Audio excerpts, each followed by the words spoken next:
Pessoal, boa tarde e seja todo mundo bem-vindo à edição de fevereiro do webinar da Big Data Corp.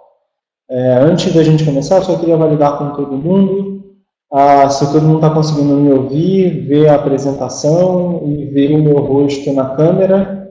Tem a parte de bate-papo aqui do lado, se vocês puderem dar um alô para confirmar que vocês estão ouvindo.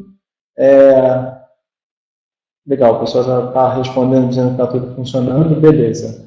Para quem nunca participou de um webinar desses antes, só para a gente explicar como funciona, a gente vai passar pelo conteúdo, tudo que a gente está falando, toda a conversa que a gente vai ter vai estar sendo gravada e a gente vai disponibilizar ela depois no nosso canal do YouTube, então depois quem quiser revisitar o conteúdo, relembrar alguma coisa, passar pelo material de novo, essa coisa toda, vai estar tudo armazenado dentro do nosso canal do YouTube, tá? Quem tiver alguma dúvida no meio do caminho, quiser fazer alguma pergunta, tiver algum questionamento, fica à vontade para fazer a pergunta pelo bate-papo. No final da apresentação, eu vou ler o material, eu vou ler as perguntas que forem feitas e a gente vai respondendo. Tem um tempo reservado no final para perguntas e respostas.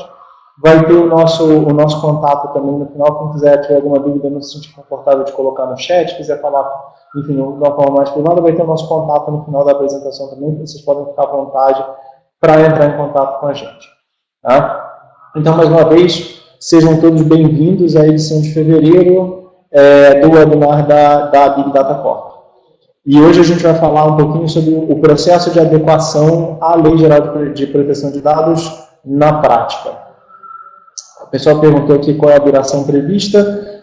A apresentação em si deve levar mais ou menos uma meia hora, 40 minutos, talvez um pouquinho mais, um pouquinho menos, e depois disso a gente vai abrir para perguntas e respostas. Tá bom? Vamos lá. Antes de entrar no conteúdo propriamente dito, só para contar um pouquinho da empresa, para quem não conhece, a Big Data Corp, a gente está no mercado desde 2013, então um pouquinho mais de 6 anos, e a gente é uma plataforma de dados, a gente é um birô de dados, o líder nesse mercado de birô voltado para Big Data no Brasil e na América Latina, e o que a gente faz basicamente é entregar os melhores dados do mercado para atender os objetivos dos clientes da gente, seja para eles tomarem decisão, seja para eles venderem, seja para eles confirmarem as informações que estão indicadas, fazer o que eles quiserem fazer. Né? A gente tem 4 produtos principais: o Big Boost, que é um produto de enriquecimento e validação de dados, o Big ID, que é um produto de prevenção à fraude e validação de identidade, o Big Market, que é um catálogo de produtos online, e o Big Web, que é um produto de geração de leads. E a gente tem hoje mais de 2.000 clientes espalhados no mundo inteiro. Esses são alguns, tem marcas que com certeza vocês conhecem, já ouviram falar, enfim, talvez até algumas das pessoas que já estejam aí. Né? Então, vamos para o conteúdo propriamente dito. Vamos falar um pouquinho sobre como é esse processo de adequação à Lei Geral de Proteção de Dados na prática.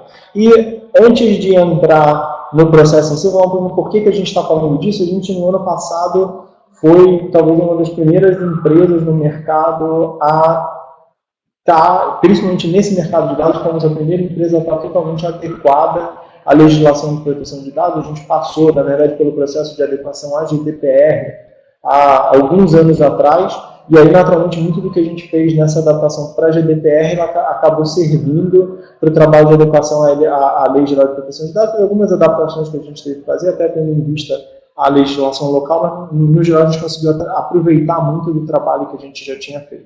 E aí a gente tentou mapear um pouquinho desse trabalho em dicas práticas, em coisas práticas para serem feitas pelas empresas para fazer esse processo de adequação. Né?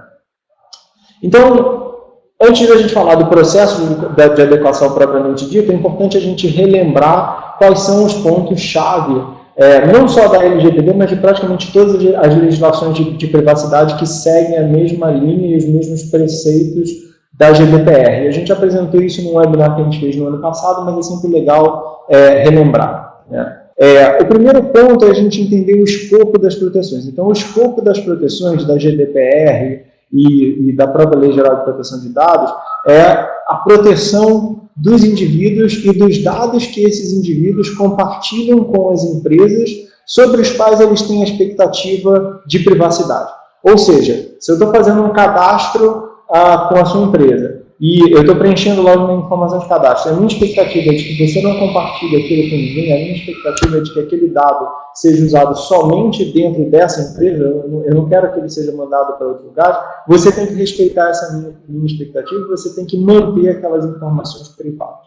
E um ponto super importante é que ele busca, essas legislações todas buscam proteger os cidadãos dos países, independente do país de origem da empresa com a qual você está se relacionando. Então, se você é uma empresa do Brasil que está lidando com cidadãos da Europa, você está prestando serviço para cidadãos da Europa, ou você tem como usuário cidadãos europeus, você precisa se adequar à GDPR. Se você é uma empresa de fora do Brasil que vai estar atendendo cidadãos brasileiros, você precisa se adequar à Lei Geral de Proteção de Dados, né? A legislação, ela coloca um caráter meio que supranacional para os elementos dela. Tá?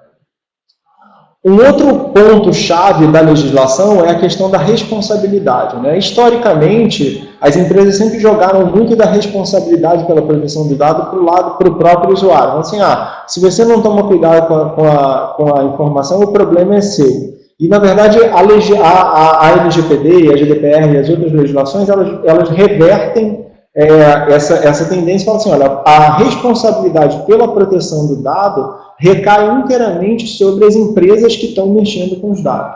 E não só sobre a empresa para quem você cedeu o dado, mas todas as empresas com a qual ela venha a compartilhar aquela informação, diretamente ou indiretamente. Isso significa que toda a cadeia de empresas que mexe com uma informação do usuário precisa estar pronta para seguir os princípios da legislação e precisa estar adequada aos princípios que a legislação estabelece. Tá? Um terceiro ponto é a imposição de melhores práticas sobre os dados, né? Então, ao se dizer adequada à lei, as empresas estão atestando que elas adotam melhores práticas na gestão e no controle das informações. E aí, exemplos de melhores práticas são, por exemplo, a parte de criptografia, a transparência no aviso do cliente. A gente vai falar um pouquinho mais do que são essas boas práticas e do que são elas, assim, efetivamente, como é que você implementa elas dentro da sua empresa mais para frente. Tá? Um outro ponto super importante dentro da legislação de privacidade é o conceito do direito de esquecimento. É o direito que toda pessoa tem de entrar em contato com uma empresa para quem ela cedeu os dados no passado e falar assim, olha, eu quero que você apague todas as informações que eu te passei sobre mim. Eu quero que você não tenha mais nenhuma informação minha dentro de casa. Seja porque eu não quero mais ter relacionamento com você, seja porque eu não confio mais no teu processo de gestão da informação, não importa. Eu posso... É meu direito de que uma empresa com a qual eu me relaciono apague os meus dados. Né? Independente da razão, independente do motivo, eu posso solicitar isso.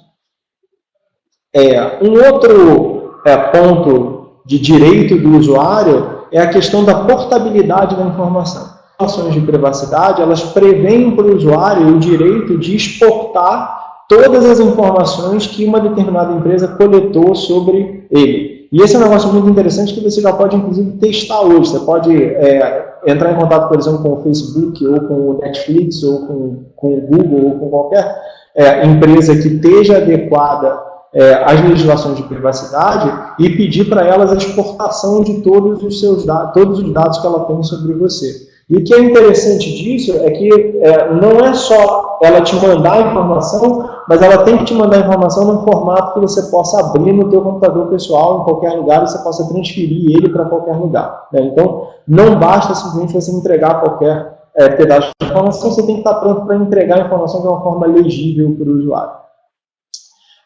E, finalmente, a legislação prevê um outro direito do usuário, que é o direito de explicação, que é o direito do usuário entrar em contato com a empresa e pedir uma explicação de por que uma determinada decisão baseada em dados foi tomada. Então, você pode, por exemplo, entrar em contato com o Google e perguntar por que ele exibiu um determinado anúncio, ou por que Netflix recomendou um determinado filme para você, ou por que o Facebook colocou uma determinada notícia no teu feed, ou um post no teu feed, essa coisa toda. E as empresas são obrigadas a explicar para o usuário o porquê da tomada de decisão. Eu estou usando exemplos mais genéricos, mas a gente pode pensar isso, por exemplo, no mercado financeiro, o usuário poder questionar o banco por que o crédito dele foi negado, por que a conta dele não foi aberta. Ele passa a ter o direito de perguntar o porquê, e as empresas são obrigadas a explicar de uma forma que ele entenda. Você não é obrigado a abrir nenhum segredo, nenhuma propriedade intelectual sua, nenhum algoritmo que seja proprietário, mas você tem que explicar de uma forma que o usuário consiga entender. E esse, obviamente, vai esbarrar na questão anterior de como você exporta as informações que você tem sobre o usuário, até para poder demonstrar para ele por que uma determinada decisão foi tomada, por que a coisa foi feita de uma forma ou de outra. Tá?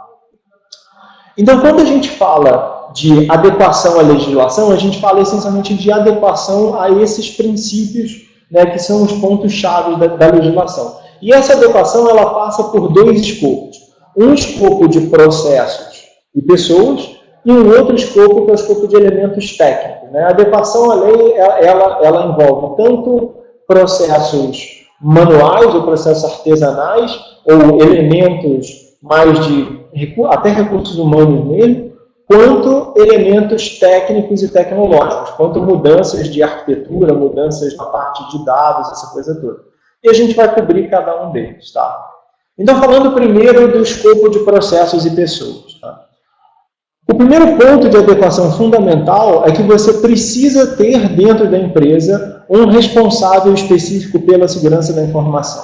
Né? A legislação de privacidade, ela obriga as empresas que mexem com dados a nomear um responsável dentro da empresa pela segurança desses dados, ou pela gestão desses dados, essa coisa toda. E o ideal é que você não pegue um executivo que você já tem dentro da empresa e fale assim, agora você vai vestir também esse chapéu. O ideal é que você pegue uma pessoa específica para cuidar disso. Por quê? Porque a quantidade de demandas a qual essa pessoa vai ter que atender é muito grande. Tem muitos processos que precisam ser adequados, tem muita coisa que precisa ser feita, tem muito ajuste que precisa ser feito dentro da empresa, pelo qual esse profissional vai estar responsável. Então, você simplesmente pegar esse chapéu de segurança da informação, ou gestão da informação, ou gestão dos dados, enfim, chame do que você quiser, você simplesmente pegar esse chapéu e colocar na cabeça de alguém, você vai correr um risco tremendo de estar deixando essa responsabilidade em segundo plano e as coisas não serem cumpridas corretamente. Então, não só é fundamental você ter um profissional nomeado, na verdade faz parte da lei, você tem um profissional nomeado que seja o responsável pelas informações e o responsável pela implementação de todos os processos, de tudo relacionado com a informação dentro de casa. O ideal é você contratar alguém que seja especializado nesse assunto. Né? E aí muita gente pergunta para a gente assim, legal, mas qual é o perfil dessa pessoa? Que tipo de pessoa a gente contrata para cuidar disso? Eu acho que tem diferentes perfis, e o perfil certo vai depender muito do tipo de trabalho que a tua empresa faz com dados e o tipo de interação que você tem com o usuário. Né? Tem empresas que têm um engajamento maior com o usuário, que a grande maioria dos processos, a grande maioria das interações vão ser interações com o cliente final, vai ser atender demandas de cliente final, vai ser responder demandas de cliente final. Então, você ter um profissional que tem essa mentalidade de atendimento ao cliente, não só da segurança, mas de atendimento ao cliente, é super importante. Tem outras empresas, e acaba sendo muito, por exemplo, o nosso próprio caso, onde os pontos os pontos de atenção e as questões que vão ser resolvidas são muito mais técnicas do que de interação com o cliente. Então faz muito mais sentido a gente ter uma pessoa que tenha um perfil mais técnico para cuidar disso do que alguém que tenha um perfil mais de relacionamento. Tem outras empresas ainda onde a maior preocupação dela é essa parte contratual, o relacionamento dela com os fornecedores. E aí, de repente, você precisa de alguém que tenha um perfil mais jurídico. Então, podem ter diferentes tipos de profissional dependendo da necessidade que você vai ter, do tipo de trabalho que você vai ter que fazer para se adequar à legislação. Agora, o mais importante tenha um profissional específico dedicado para esse assunto. Tá? Então, falando um pouquinho desses processos, né? E eu até comentei essa questão do contrato. O primeiro ponto que você precisa fazer é você efetivamente revisar todos os contratos e todos os relacionamentos que você tem com todo mundo que de alguma forma manipula ou mexe com dados que o teu cliente compartilhou com você, ou dados que circulam dentro da tua organização. Né? A legislação, tanto a GDPR, a LGPD e todas as outras legislações de privacidade que têm saído por aí pelo mundo, elas têm um conceito de, entre aspas, viralidade. Toda a cadeia de quem trabalha com informação. O que significa isso? Bom, se o usuário cedeu a informação para você, você passou essa informação para um terceiro, por exemplo, você colocou essa informação dentro de um data center. E aí o data center não tinha segurança, foi invadido, o pessoal roubou as informações do usuário. Todas as empresas da cadeia, o data center, você e qualquer outra empresa que esteja relacionada nesse meio do caminho, vai ser responsabilizada conjuntamente pelo vazamento das informações. Então, todos os relacionamentos que você tem com fornecedores, todos os relacionamentos com os data centers, todos os relacionamentos com qualquer tipo de fornecedor que vai receber dado, que vai de alguma forma manipular os dados que você tem dentro de casa, ele precisa ser revisado para garantir que esse terceiro, para garantir que essa outra empresa esteja adequada aos quesitos da legislação. Porque se ela não tiver, você vai sofrer junto. Isso pode envolver, num limite extremo, você cancelar determinados relacionamentos, você extinguir determinados relacionamentos. Né? Se você estiver lidando com um fornecedor, ou se você estiver lidando com alguém para quem você terceiriza algum processamento de dados ou qualquer coisa do gênero, que não tiver adequada à legislação, muitas vezes você tem que pesar o risco dessa não adequação e avaliar se vale a pena você ter a manutenção daquele relacionamento ou não. No nosso caso, a gente chegou inclusive a trocar alguns fornecedores por conta dessas restrições, porque a gente tinha fornecedores que não estavam adequados e não tinham interesse de se adequar, eles entendiam que não fazia parte do escopo de negócio deles. Então, a gente acabou terminando esses relacionamentos do mesmo jeito que a gente teve relacionamentos com clientes que precisavam ser reavaliados, a gente precisou revisar os nossos contratos, fazer uma série de alterações, tanto de um ponto de vista jurídico, quanto de um ponto de vista de análise da situação desses clientes lá na ponta, para entender o risco que a gente estava correndo com cada um deles. Né? Então, essa revisão dos contratos e a revisão dos relacionamentos é uma etapa fundamental no processo de adequação para a legislação. Tá? Uma vez feito isso e assumindo que você passou por esse processo de adequação dos relacionamentos dos fornecedores, enfim, da cadeia toda de empresas com a qual você trabalha, você precisa começar a implantar os processos que atendem aos direitos do usuário. Né? E o primeiro processo, talvez um dos mais importantes, é a questão da exportação dos dados para o usuário. Então, como que você estrutura um processo de exportação dos dados mediante uma solicitação? E aí você tem na verdade, 3 pontos principais nesse processo de exportação. Né? Ele precisa ser seguro, então você tem que garantir que só quem vai conseguir exportar os dados é o próprio usuário. Isso pode parecer meio óbvio em algumas situações, né? Tipo assim, o cara se cadastrou no meu aplicativo, então, é óbvio que eu só preciso pedir para ele fazer um login, e aí ele fez o login, eu exporto os dados dele. Tudo bem, mas imagina que não é um aplicativo, imagina que é um negócio mais aberto, você esteja coletando dados do cara de uma forma mais ampla. Como é que você faz para garantir que quem está acessando aquela informação, quem está pedindo aquela informação é realmente a pessoa? Então, você é obrigado a garantir essa segurança, você é obrigado a garantir que quem está exportando os dados efetivamente é o próprio usuário, não um terceiro, senão você já está violando a privacidade dele. Né?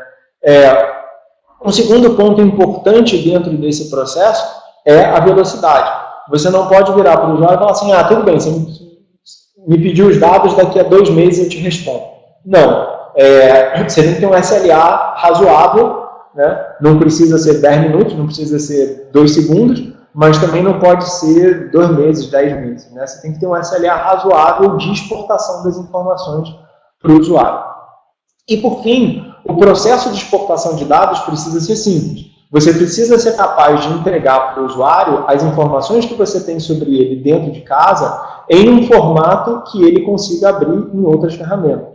Você não pode exportar os dados num formato que ele não consiga abrir em lugar nenhum, num formato criptografado que ele não consiga ter acesso nem nada disso, né?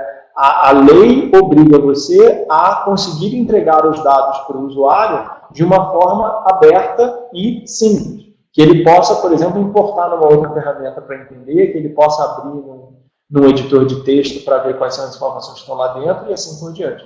Então, você precisa implantar dentro de casa um processo que atenda a esses 3 quesitos, né? E aí tem uma série de maneiras diferentes de fazer isso. Obviamente, a forma ideal de fazer isso vai depender de qual é o sistema que você tem por trás, como que esse sistema está integrado, como que você armazena as informações do usuário, mas o importante é você ter o processo para responder para o usuário na hora que ele faz essa solicitação e você ter os elementos técnicos por trás para poder entregar as informações que o usuário precisa. Nessa mesma linha, tem um outro ponto importante, que é a questão do aviso no caso de falhas de segurança. Então, a legislação de privacidade, ela coloca que o usuário não pode ser o último a saber que teve uma falha de segurança em cima da informação dele. Ele não pode ser o último a saber que teve um vazamento. Ele não pode descobrir que teve um vazamento na hora que alguém se passou por ele e pegou um crédito, ou abriu uma conta no banco, ou pegou um cartão, ou fez um cadastro em algum site, ou qualquer coisa do gênero, né? As empresas são obrigadas a ativamente monitorar os seus sistemas para identificar qualquer falha de segurança e elas são obrigadas a avisar para o usuário no momento em que elas detectarem uma falha de segurança, elas avisarem para o usuário que essa falha de segurança ocorreu e se colocarem à disposição para ajudar o usuário com qualquer coisa que ele precise para resolver as questões que venham, que sejam decorrentes dessa falha de segurança, né? Ela continua sendo responsável pelos dados, ela continua eventualmente tendo que responder pela falha de segurança que aconteceu com ela, mas além disso ela precisa prestar o apoio para o usuário nesse processo de pós o vazamento da informação. E ela não pode tentar esconder o vazamento de informação do usuário ou não comunicar nada para ninguém e deixar que todo mundo descubra no dia seguinte quando sair no jornal, né? Na hora que ela detectar que houve uma falha de segurança, ela precisa comunicar a todo mundo. Então você precisa implantar dentro da empresa um processo de comunicação. E aí isso envolve garantir que você tem um canal de comunicação efetivo com todos os seus usuários, seja um e-mail, seja um telefone, seja uma carta, não importa, mas você precisa ter um canal de comunicação ativo com os usuários para poder avisar para eles que, por exemplo, ocorreu uma falha de segurança, e você precisa ter todos os processos de monitoração do seu sistema. Então é uma coisa um pouquinho mais técnica, mas você precisa colocar em prática também essa monitoração do seu sistema para identificar falhas e identificar vazamentos. Tá?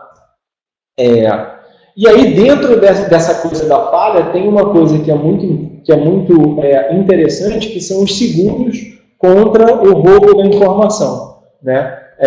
Hoje já tem uma série de empresas de seguradoras que entregam produtos de seguro contra roubo de dados, né? Que é basicamente te protege no caso de haver um vazamento de dados, haver uma falha de segurança onde vazam dados do teu usuário, o seguro cobre o custo que você teria para responder por esse processo do vazamento da informação. Isso pode ser desde os custos técnicos que você tem, ou de apoio ao usuário, ou de você dar algum tipo de contrapartida financeira para o usuário pelo vazamento de dados, até o custo, eventualmente, de algum litígio, de alguma ação judicial relacionada com o vazamento de informações que venha a ocorrer. Então, embora o seguro ele não seja obrigatório, ele é fortemente recomendado, porque as multas que estão envolvidas quando você tem qualquer tipo de vazamento de informação são muito pesadas, o risco é muito alto. Então, o seguro relacionado com isso é uma coisa bastante interessante e é uma coisa que é fortemente recomendada você adquirir um produto desse tipo. tem dezenas de opções, não vou dizer milhares, porque não tem efetivamente milhares, mas tem dezenas de opções diferentes de seguros desse tipo no mercado. Vale a pena depois, quem tiver interesse, dar uma pesquisada e ver qual é a melhor opção. De novo, vai depender do tipo de negócio, vai depender do tipo de informação que você está lidando, essa coisa toda. Tá? E aí, o outro processo que a gente tem que tomar cuidado é a questão do direito de esquecimento. O direito de esquecimento, ele pode parecer muito simples num primeiro momento, né? Então, o usuário entra em contato comigo, a gente pega e apaga a informação dele de dentro de casa. Mas a verdade é que tem uma complexidade por trás dele, que são questões regulatórias que ainda não estão 100% resolvidas, né? Então, vamos pegar, por exemplo, o mercado financeiro. No mercado financeiro, a regulamentação especifica que você tem que manter as informações do cliente e das transações por 5 a 15 anos. Você não pode apagar a informação do teu cliente, você não pode apagar a informação de uma transação que aconteceu por um período de 5 a 15 anos, depende do tipo de cliente, do tipo de transação, essa coisa toda, mas num período de 5 a 15 anos depois do evento acontecer. Né? Então, como é que você concilia isso com o direito de esquecimento? Né? Porque você não pode simplesmente falar, o usuário pediu para apagar, vamos entrar aqui e vamos apagar tudo. Não, você tem que equilibrar as duas coisas. Você tem que montar uma estratégia que, se aquela informação de alguma forma estava aberta ou estava compartilhada, você precisa acabar com esse compartilhamento, né? Remover, fazer como se fosse uma remoção, em termos técnicos, como se fosse uma deleção lógica daquele registro. Você marca ele como indisponível, você marca o dado como indisponível para estudo, para análise, para o que quer que seja, mas ele continua dentro da base de dados na questão de auditoria para atender a requisitos regulatórios externos. E esses requisitos eles variam de mercado para mercado. Então, cada empresa precisa conciliar essa questão do direito do esquecimento com os requisitos regulatórios a qual cada uma delas está submetida. Um outro complicador do direito de esquecimento é que não basta você apagar as informações só dentro da sua casa. Você precisa apagar as informações em toda a cadeia de fornecedores para quem você compartilhou aqueles dados. Né? Então, sei lá, você guarda os dados num data center, o data center faz backups automáticos da informação. O usuário pediu para você remover o dado dele, não basta você remover o dado dele na sua base, você precisa ir nos backups que existem dentro do data center, do sistema do data center e apagar. Se você recebeu a informação do usuário e de repente fez uma consulta de enriquecimento do dado daquele usuário com um terceiro, por exemplo aqui com a gente, com a Big Data Corp, o usuário pediu as informações de lá e você precisa entrar em contato com o teu fornecedor e falar assim, olha, apaga as informações que eu te passei, as informações que você passou daquele usuário. Eu não quero mais que você tenha associado aquele usuário, eu não quero mais que você tenha a visibilidade de que ele estava aí. Então, quando a gente fala do direito do esquecimento, o esquecimento não é só com você, o esquecimento é na cadeia inteira. Todo mundo com quem você compartilhou a informação em algum ponto precisa remover aquela informação. Né? Então, de novo, isso volta na questão do relacionamento. O relacionamento que você tem com os fornecedores e, por sua vez, o relacionamento deles com os fornecedores deles e assim por diante, precisa estar tudo muito bem amarrado para você garantir que na hora que você está pagando, todo mundo está pagando. Senão você vai estar sujeito a um problema grande mais para frente. Tá? Então, quando a gente fala de direito de esquecimento, tem que lembrar duas coisas. Primeiro apague, a remoção da informação tem que acontecer na cadeia inteira, e segundo, a remoção da informação tem que respeitar as questões regulatórias específicas do mercado onde você atua. Não adianta a gente falar simplesmente, apaga tudo e acabou.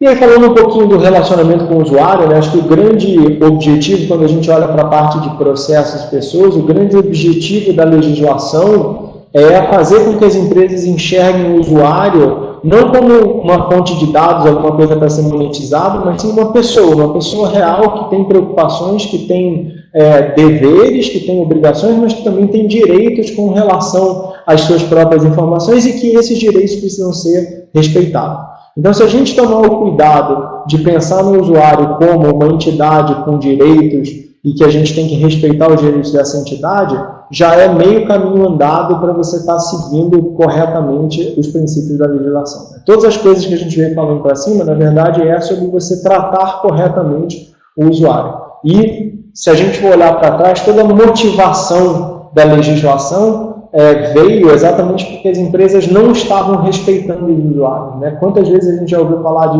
vazamento de dados do Google, do Facebook, enfim, qualquer empresa grande, pequena, não importa, você está sempre ouvindo falar de vazou informação de usuários, informações de usuários foram roubadas, dezenas de milhões, às vezes centenas de milhões de usuários tiveram suas contas comprometidas. Isso acontece porque o pessoal não respeita o usuário. Então, o objetivo todo dos processos, e principalmente os processos relacionados com pessoas, tem a ver com você respeitar mais o usuário, você respeitar mais o outro, você tratar o outro corretamente, você tratar o outro bem. Legal, então vamos falar um pouquinho dos elementos técnicos que são o segundo escopo na questão de adequação à legislação de privacidade. Né? A gente vai falar, quando a gente fala de elementos técnicos, a gente está falando essencialmente de 4 grandes grupos de elementos, ou grandes grupos de tecnologia, ou enfim, chame do que você quiser esse negócio.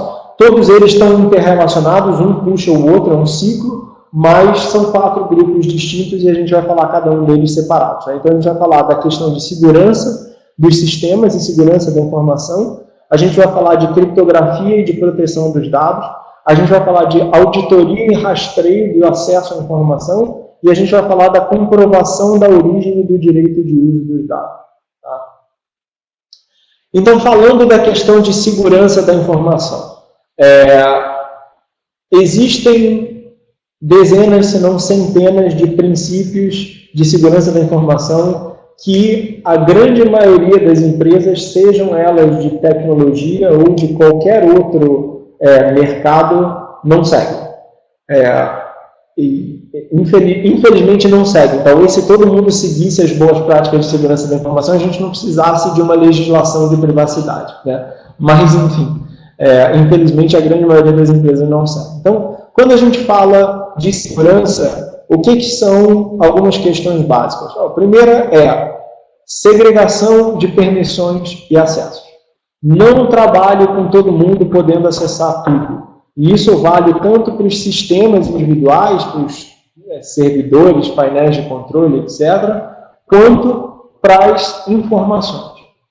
É muito comum dentro das empresas, e a gente tem visto isso cada vez mais agora com o pessoal querendo as áreas de ciência de dados, ou os cientistas de dados, você monta um data lake, joga todas as informações que você tem sobre seus clientes dentro do data lake e deixa uma equipe de cientistas de dados mexer dentro desse data lake e fazer o que quiser. E aí, muitas vezes, o que o pessoal vai fazer é pegar um pedaço desse data lake, extrair uma amostra, tirar esses dados, jogar para um computador local, levar o computador para casa e trabalhar numa rede, por exemplo, que não é segura. Né? Ou vai puxar uma informação que nem precisaria acessar para fazer algum tipo de trabalho em cima da informação. Você segregar as permissões, você limitar os acessos, você controlar os acessos, uma boa parte você consegue resolver uma boa parte do problema de segurança com um bom trabalho de segregação de permissões, segregação e limitação de permissões e acessos à informação. O cientista de dados vai fazer uma modelagem de churn do cliente para saber os clientes que estão abandonando a empresa no meio do caminho. Legal. Ele precisa, quais são as informações do cliente que ele precisa para montar o modelo dele de churn? Ele precisa saber o nome do cliente? Provavelmente não. Ele precisa saber a informação de contato do cliente? Provavelmente não. Ele precisa de características que são muito mais transacionais ou de comportamento da interação daquele cliente com aquela empresa do que com as informações que são até mais sensíveis sobre o cliente, que são as informações de contato, essa coisa toda. Então, se você segrega o acesso e limita o que o cara pode acessar, você está automaticamente evitando que dados sensíveis vazem, porque ninguém vai ter acesso àquele negócio. Aquela informação vai estar travada lá dentro, né? E aí, junto com esse trabalho de segregação de permissão e acesso, de restrição do acesso, tudo isso, você precisa também executar os testes de penetração e testes de vulnerabilidade dentro dos teus sistemas e dentro do teu ambiente. E tem empresas no mercado que são especializadas só em fazer esse trabalho.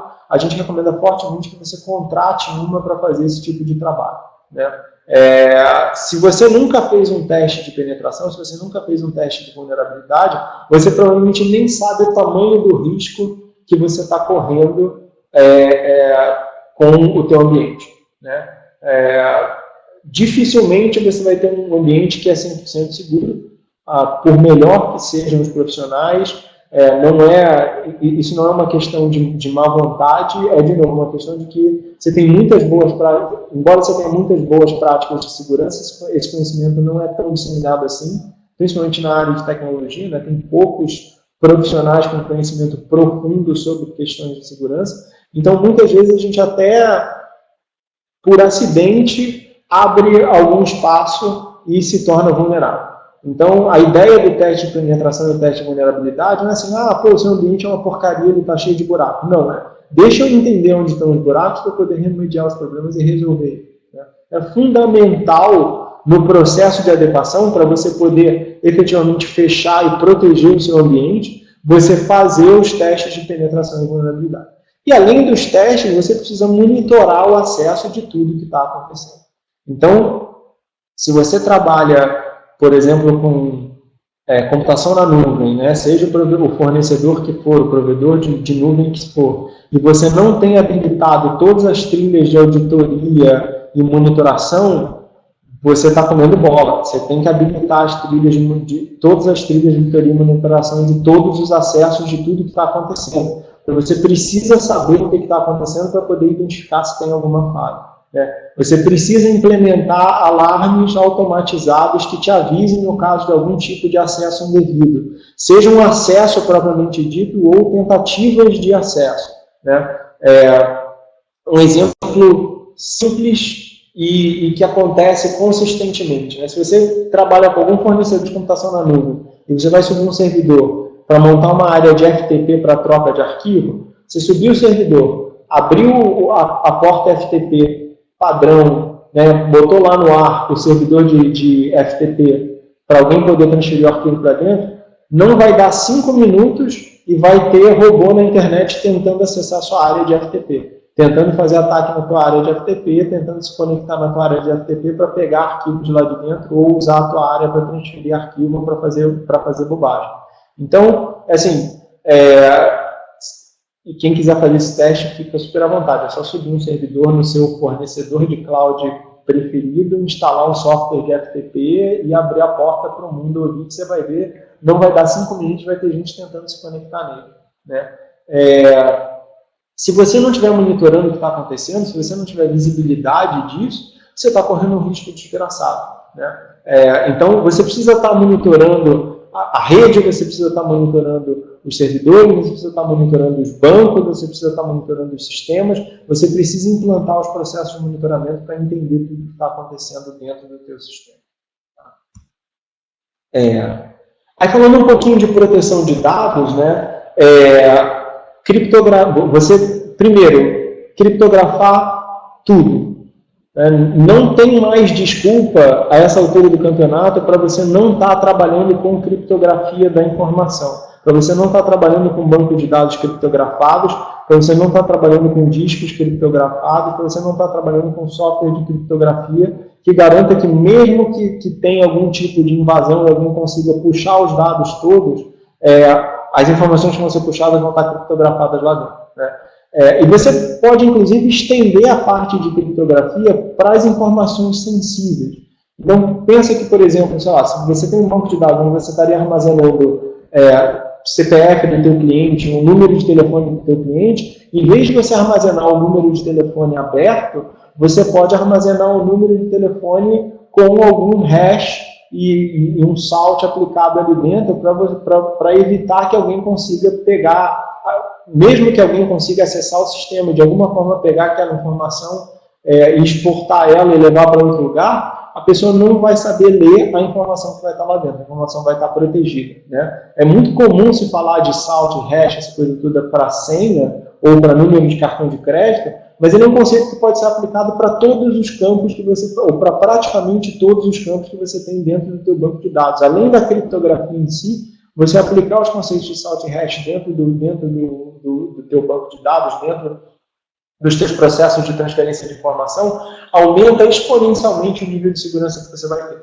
né? Pensa que você vai começar a informação, mesmo quando ela está trafegando dentro do sistema, mesmo quando ela está em memória, ela dificilmente vai estar aberta, ela quase nunca vai estar aberta. Então, a chance de alguém efetivamente conseguir interceptar ela e ver qual é a informação, descobrir alguma coisa vazar, fica absurdamente menor. E você tem outras práticas relacionadas com a segurança do dado, que aí vão estar mais voltadas para quando você está compartilhando informações com terceiros, que tem a ver com você, de certa forma, monitorar o que esses terceiros estão fazendo com as informações que você está passando, né? Então, uma prática comum no mercado de dados é o que o pessoal chama de você colocar ou plantar sementes dentro das bases de dados que são compartilhadas. Imagina que você vai compartilhar uma base de dados com um terceiro para fazer um teste, alguma coisa do gênero. Em vez de você compartilhar só os registros corretos, você coloca dentro da base de dados que você está compartilhando algumas sementes.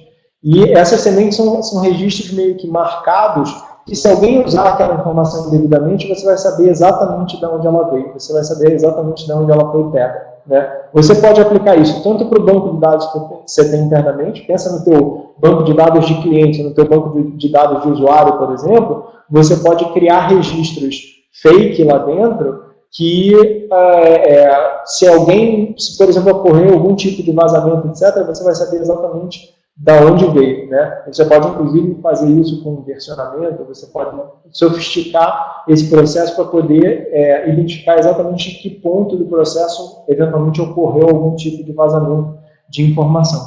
Então, essas estratégias de proteção da informação, elas devem ser aplicadas desde do banco lá atrás até a ponta, o máximo possível você precisa proteger, criptografar, hashear, toda a informação com a qual você está lidando. Tá? E aí, voltando um pouquinho na questão de auditoria e controle, né? A gente falou de auditoria e controle do ambiente, mas pensa que a auditoria e controle ela não é só do ambiente, ela é de tudo. Tudo que está sendo feito com a informação, todo tipo de acesso que está sendo feito ao dado. E aí, se você tem uma API, por exemplo, que alguém está consumindo dado, que alguém está consumindo o teu serviço, você precisa monitorar, instrumentar e monitorar tudo que está sendo feito com a informação o tempo inteiro. Porque é a única forma de você identificar quando vier a ocorrer um vazamento, né? Se você sabe o que está acontecendo, descobrir um problema é fácil.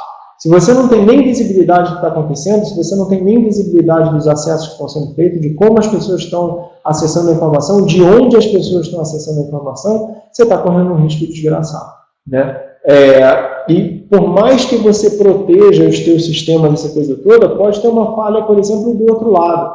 Imagina que você abre o teu serviço via API para algum cliente consumir. O cliente pode ser descuidado, por exemplo, com a chave de acesso dele, e um terceiro usar a chave de acesso dele indevidamente para puxar dados do teu ambiente, né? Isso é um vazamento de informação. A informação não está sendo roubada direto do teu sistema, mas está sendo usada um login válido, teoricamente, para puxar os dados de dentro do teu sistema, né? Então, se você tem uma auditoria, se você sabe os IPs de onde estão sendo feitos os acessos, os usuários que estão sendo usados para acessar, quais são as informações que estão sendo acessadas, essa coisa toda, é muito mais fácil você identificar comportamentos que fujam do padrão normal e você sinalizar no caso de qualquer vazamento que está acontecendo e você poder atuar de uma forma proativa em cima disso, eventualmente até impedir que esse tipo de vazamento aconteça. Agora, se você não tem a parte de auditoria e controle bem definida, né, você não tem a menor chance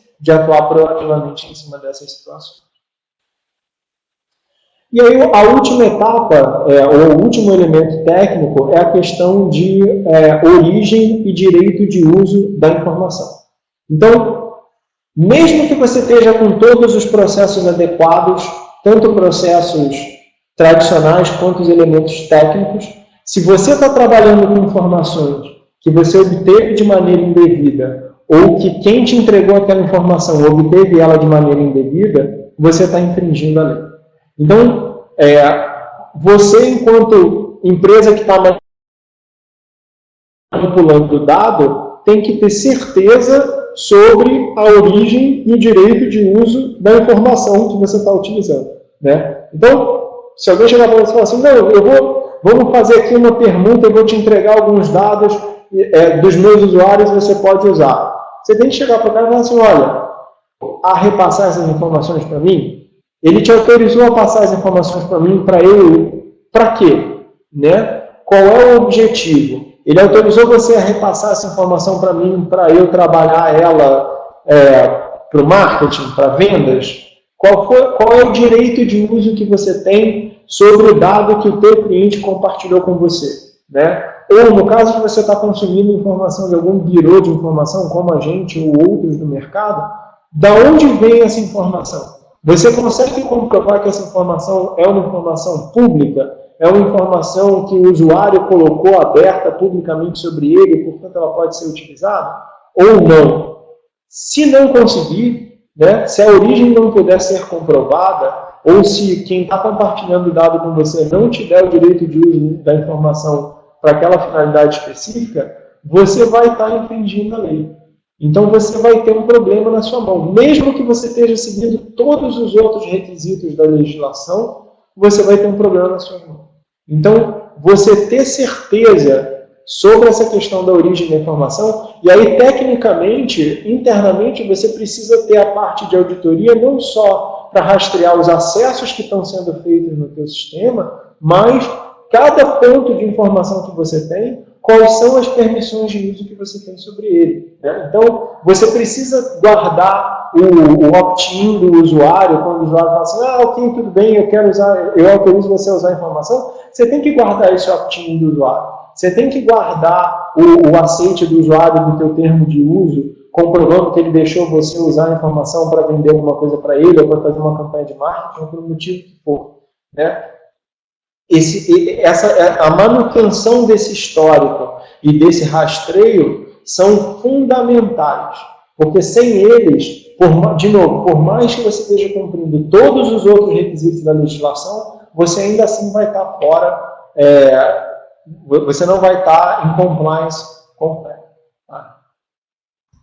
Então, dito tudo isso, é importante a gente ressaltar que as leis de privacidade não vão matar a área de Big Data. Né? O que a gente está falando aqui é de uma série de maneiras práticas de você se adequar à legislação e garantir que você está adequado. Se você seguir todas elas, você pode continuar perfeitamente trabalhando com todas as informações dos usuários, você pode continuar fazendo trabalhos de Big Data, você pode continuar fazendo todas as coisas legais que você vinha fazendo antes. O objetivo da legislação de privacidade não é acabar com o trabalho de dados, e sim tornar esse trabalho de dados mais transparente para o usuário e tornar o relacionamento entre as empresas e os usuários uma coisa mais sincera e mais cuidadosa. Né? Então, os desafios são muitos. Acho que assim, o processo de adequação à legislação envolve grandes desafios, envolve grandes mudanças dentro da empresa, dentro das estruturas que a gente tem, essa coisa toda, mas o processo não para. Né? A revolução dos dados ela continua, os dados continuam sendo um elemento fundamental no diferenciador do mercado. Quem sabe trabalhar com a informação tem um grande diferencial no mercado. A diferença é que agora você precisa, além de ter esse diferencial de saber trabalhar com os dados, você precisa saber trabalhar com os dados dentro dos limites da legislação. É isso que a gente tinha para apresentar de conteúdo. A gente tem mais 10 minutos aí de horário, eu vou abrir agora para pergunta, então quem quiser fazer pergunta é só digitar no chat, eu vou ler a pergunta e responder ela, tá bom? Então quem tiver pergunta, por favor, fique à vontade. Quem depois quiser entrar em contato, não quiser digitar aqui, o nosso contato está aí na tela, tem o nosso e-mail de contato, então fiquem à vontade também para falar com a gente.